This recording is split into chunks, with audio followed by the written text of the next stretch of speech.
अस्सलामुअलैकुम, welcome to my channel. तमाम video updates के लिए सब्सक्राइब करके बेल नोटिफिकेशन को ऑन कर दें। आज इस वीडियो में मैं आपको किसी की जिंदगी पर बीती एक दिलचस्प और नाकाबिले यकीन कहानी सुनाने जा रही हूँ। मेरे शोहर को वालिदैन के इंतकाल के बाद विरासत में कुछ ज़रई ज़मीनें मिली थीं, इसलिए डॉक्टर होने के बावजूद उन्होंने उस गाँव में रिहाइश इख्तियार की जहाँ पर ज़मीनें थीं। वहीं वो क्लिनिक भी करने लगे। इस तरह जमीनों की देखभाल के साथ इलाज मुआवजा भी चलने लगा। जमीनों से क्योंकि ठीक ठाक आमदनी हो रही थी, इसलिए वो गरीबों का इलाज मुफ्त करते थे। वो सिर्फ वडेरों और जमींदारों से पैसे लेते थे। सो अल्लाह ने उन पर अपना खसूसी करम किया और थोड़े ही दिनों में उनके इलाज की धूम मच गई। उनके हाथ में अल्लाह ने शिफा रखी थी, इसलिए उनको दस्ते शिफा का खिताब भी मिला हुआ था।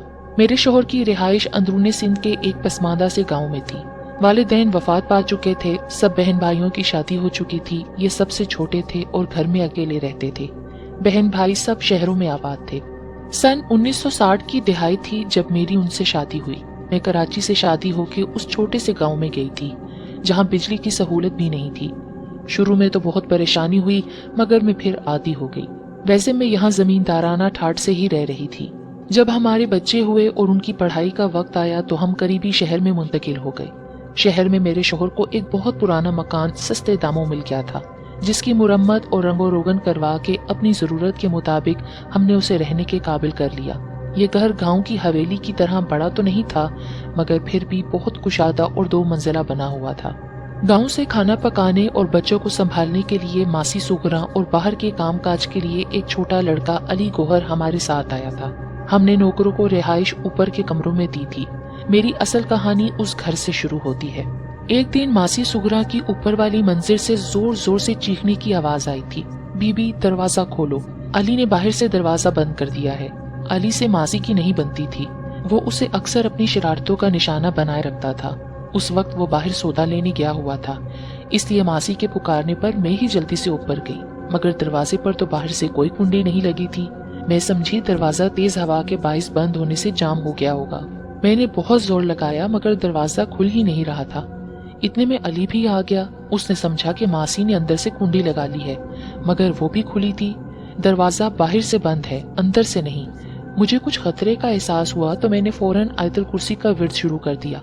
उसके बाद जैसे ही अली ने दरवाजे को हाथ लगाया, वो आसानी से खुल गया।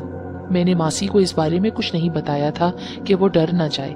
वो उसे अली की शरारत ही समझ रही थी। जब मैं उस घर में शिफ्ट हुई थी तो मुझे घर की फिजा अजीब भारी सी महसूस हुई थी, लेकिन मैं कुछ समझ नहीं सकी थी।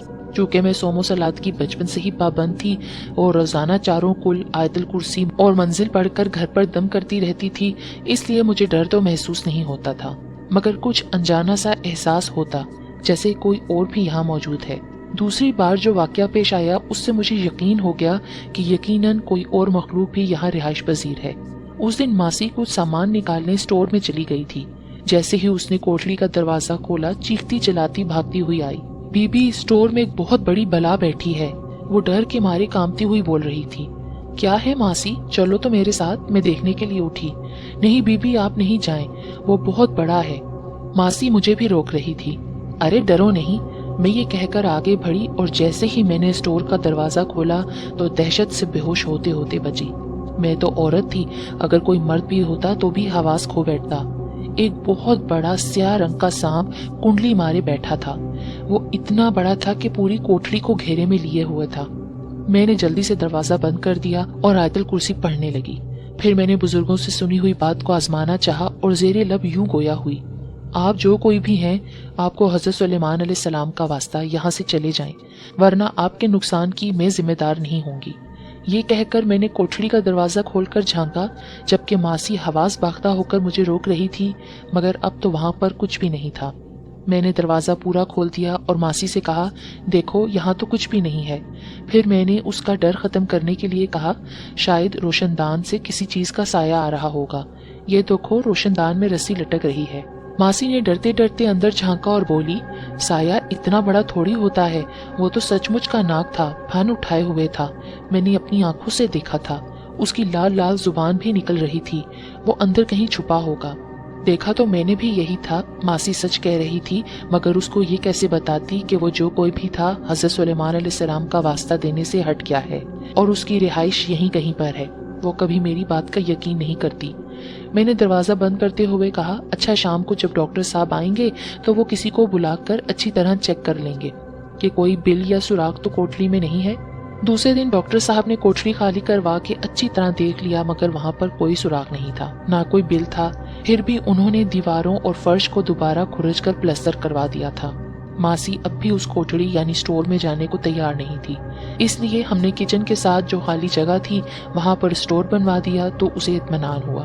अब मुझे यकीन हो गया था कि इस घर में कोई ऊपरी चीज जरूर है जो अपनी मौजूदगी का यकीन दिलाकर हमें घर छोड़ जाने पर मजबूर कर रही है। मैंने एक दिन डॉक्टर साहब से इस मौजू पर बात की और बताया कि कुछ गैर मामूली वाकयात हो रहे हैं। इसका मतलब है यहाँ पर कुछ है, कहीं हम लोगों को कोई नुकसान ना पहुँचे, बेहतर है कि आप दूसरा घर देख लें। उन्होंने मुझे जो जवाब दिया था उसके बाद मैंने अपनी जुबान बंद कर ली थी। मुझे मालूम था वो मेरी बात पर कभी यकीन नहीं करेंगे। तुम पढ़ी लिखी होकर जाहिलों वाली बातें कर रही हो। इससे पहले भी तो इस घर में लोग रहते थे, वो भी मेरे दोस्त थे, उन्होंने तो कभी ऐसी शिकायत नहीं की। ये इंसान की नजर का धोखा होता है, जो मामूली चीज भी अनोखी और गैर मर्ई नजर आने लगती है। डर और खौफ की हालत में इंसान जो सोचता है वैसा नजर आने लगता है। मैं डॉक्टर हूँ और मैंने नफ्सियात भी पढ़ी है। मेडिकल की तालीम में इंसानी नफ्सियात भी पढ़ाई जाती है। इतना तवील लेक्चर सुन के मुझे खामोशी होना पड़ा, लेकिन चंद दिनों बाद मेरा फिर एक ऐसे ही वाक़े से वास्ता पड़ा था। उन दिनों तफरीह का कोई और जरिया तो था नहीं, सवाए इसके कि वडेरे और जमींदार या तो शिकार खेलने जाते थे या सिनेमा हॉल जाकर फिल्म देखते। डॉक्टर साहब यानी मेरे शोहर भी फिल्मों के शौकीन थे और हर नई फिल्म दोस्तों के साथ जाकर जरूर देखते थे। उन दिनों मासी छुट्टी लेकर अपनी बेटी के घर गई हुई थी। अली की भी तबीयत खराब हो गई तो वो भी गांव चला गया। मैं बच्चों के साथ घर में अकेली थी। उस रोज मेरे शोहर का फिल्म देखने का प्रोग्राम बन गया। उनकी क्लिनिक अभी तक गांव में थी। वो सुबह जाते तो शाम को वापसी होती, इसलिए आखिरी शो यानी 9 से 12 वाली टिकटें खरीदते। उनका प्रोग्राम आखिरी शो देखकर आराम से सोने का इरादा था, क्योंकि दूसरे दिन इतवार था। उन दिनों रात को देर तक जागने का रवाज नहीं था, लोग जल्दी सोते और जल्दी उठते थे, इसीलिए सरे शाम ही सन्नाटा छा जाता था। डॉक्टर साहब का ये प्रोग्राम था कि वो गेट को बाहर से ताला लगाकर चले जाएंगे ताकि मुझे उठकर दरवाजा खोलना ना पड़े और मेरी नींद खराब ना हो। मुझे भी उनकी तजवीज पसंद आई और बच्चों को खाना वगैरह खिलाने के बाद उनको सुलाकर खुद भी सो गई। मालूम नहीं उस वक्त क्या टाइम हुआ था कि एक अनजाने से शोर की वजह से गहरी नींद से मेरी आंख खुल गई। मैंने गौर किया तो बैठक वाले कमरे से बिनबिनाहट जैसी आवाज आ रही थी, जैसे कोई सरगोशियों में बातें कर रहा हो।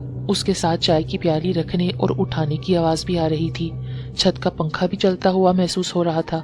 इसका मतलब था कि मेरे शौहर फिल्म देखकर वापस आ गए थे और खुद ही चाय बनाकर दोस्तों को पिला रहे थे। मुझे इसलिए नहीं उठाया होगा कि मेरी नींद ना खराब हो। मैं मुतमईन हो गई, मगर कुछ देर बाद मुझे सख्त प्यास महसूस हुई तो मुझे पानी पीने के लिए उठना पड़ा। मैंने यूं ही बैठक की खिड़कियों से झांका तो मुझे हैरत का जबरदस्त झटका लगा और वहां कोई भी मौजूद नहीं था, जबकि वो सब आवाजें मैंने साफ तौर पर सुनी थी। मैं हैरत ज़दा खड़ी थी कि घर का मरकजी दरवाजा खुलने की आवाज आई और मेरे शौहर आते हुए नजर आए। तुम अभी तक सोई नहीं? मुझे वहाँ खड़ा देखकर उन्होंने पूछा। अरे मैं तो सो रही थी, पर पानी पीने के लिए अभी उठी हूँ, मैंने जवाब दिया। मैं समझी शायद वो अपने दोस्तों को दरवाजे से बाहर तक छोड़ने गए होंगे, इसलिए मैंने पूछा, आप कब आए? क्या थोड़ी देर पहले भी आए थे? नहीं तो, मगर तुम क्यों पूछ रही हो? डॉक्टर साहब ने कुछ हैरत से पूछा। इसलिए कि मुझे बैठक से बातों की आवाज आ रही थी और ऐसा महसूस हो रहा था जैसे आप अपने दोस्तों के साथ चाय पी रहे हो। अरे नहीं भाई, चाय तो मैं बाहर से ही पी कर आया हूँ, तुमने कोई ख्वाब देखा होगा। मुझे मालूम था कि मैं कुछ भी कर लूं, मेरे शोहर कभी नहीं मानेंगे कि मैंने बकायमो होशो हवास खुद अपने कानों से वो आवाजें सुनी थी। इसलिए मैं खामोश हो गई थी और साथ ही मैंने ये भी सोच लिया था कि इस सूरत हाल का मुझे अकेले ही मुकाबला करना है। उस दिन मैं ऊपर के पोर्शन में किसी काम से गई थी। मासी सुगरा भी ऊपर ही थी। वो मुझसे बातें करने लगी। असर का वक्त हुआ चाहता था। उसने कहा, बीबी आप नमाज पढ़ लें तो मैं चाय बनाती हूँ। वो ये कहकर नीचे चली गई थी। मैं भी उठने का इरादा कर ही रही थी कि वो पलंग जिस पर मैं बैठी हुई थी अचानक तेजी से ऊपर उठना शुरू हो गया। थोड़ी देर तक तो मेरी समझ में कुछ नहीं आया, फिर यकदम मुझे खतरे का एहसास हुआ क्योंकि पलंग अब बराबर वाले कमरे की छत के करीब ऊपर तक चला गया था। मेरे यहाँ उन दिनों चौथे बच्चे की आमद थी। مجھے یہ خوف محسوس ہوا کہ اگر پلنگ تیزی سے نیچے گرتا ہے تو مجھے اور میرے ہونے والے بچے کو یقیناً نقصان پہنچے گا۔ تو میں نے جلدی جلدی قرآنی آیتوں کا ورد شروع کر دیا۔ سورہ فلق، سورہ ناس پڑھتے ہی پلنگ بہت آہستہ اور آرام سے فرش پر آ لگا اور اس کے نیچے سے شیر کی جسامت کا کالا بلّا نکل کر میری آنکھوں کے سامنے دیکھتے ہی دیکھتے غائب ہو گیا۔ اس کا مطلب یہ تھا کہ اب مقابلہ واقعی شروع ہو گیا ہے۔ اس گھر میں کوئی ایسی پراسرار مخلوق بھی ہے جو مختلف بھیس میں میرے سامنے آ کر مجھے ڈرا رہی ہے۔ ان کا مقصد شاید مجھے یہاں سے نکالنا تھا، لیکن ابھی تک کوئی نقصان نہیں پہنچایا تھا۔ میں نہ کوئی عالم فاضل تھی نہ عامل کامل، مگر میں اللہ کی ایک ادنا بندی اتنا ضرور جانتی تھی کہ ان چیزوں سے جو ڈرتے ہیں انہی کو وہ ڈراتے ہیں۔ میں نڈر واقع ہوئی تھی، پھر مجھے اللہ اور اس کے کلام پر پورا یقین تھا، اس لیے مجھے غیبی مدد مل رہی تھی اور مجھے اور گھر کے دوسرے افراد کو کوئی نقصان نہیں پہنچا تھا۔ اور دوسری بات جو میری سمجھ میں آ رہی تھی وہ یہ کہ وہ مخلوق جو کوئی بھی تھی مجھے نقصان پہنچانا نہیں چاہتی تھی۔ شاید وہ نیک جنات تھے، بہرحال اچھے اور برے تو سبھی ہوتے ہیں۔ اس دفعہ بھی میرے یہاں بیٹا ہوا اور میں 3 بیٹوں اور 1 بیٹی کی ماں بن گئی۔ اس روز میں منّے کو گود میں سلا رہی تھی کہ میرے بڑے بیٹے نے سامنے والے میدان میں کرکٹ کھیلنے کی اجازت مانگی۔ اس کے دوست اسے بلانے آئے تھے۔ میں نے اس کو اس شرط پر اجازت دی کہ مغرب سے پہلے آ جانا، اور وہ خوشی خوشی اپنا بیٹ اٹھا کر چلا گیا۔ اس بات کو ابھی 5-10 منٹ ہی ہوئے تھے کہ منا سو گیا تھا اور میں اس کو جھولے میں لٹا کر اٹھی تھی کہ ماسی کے پاس جا کر رات کے کھانے کی تیاری کروں۔ اتنے میں مجھے سامنے سے میرا بڑا بیٹا آتا ہوا نظر آیا۔ ارے تم اتنی جلدی آ گئے، میچ ختم ہو گیا کیا؟ مگر اس نے مجھے کوئی جواب نہیں دیا اور اندر کمرے کی طرف تیزی سے قدم بڑھا دیے۔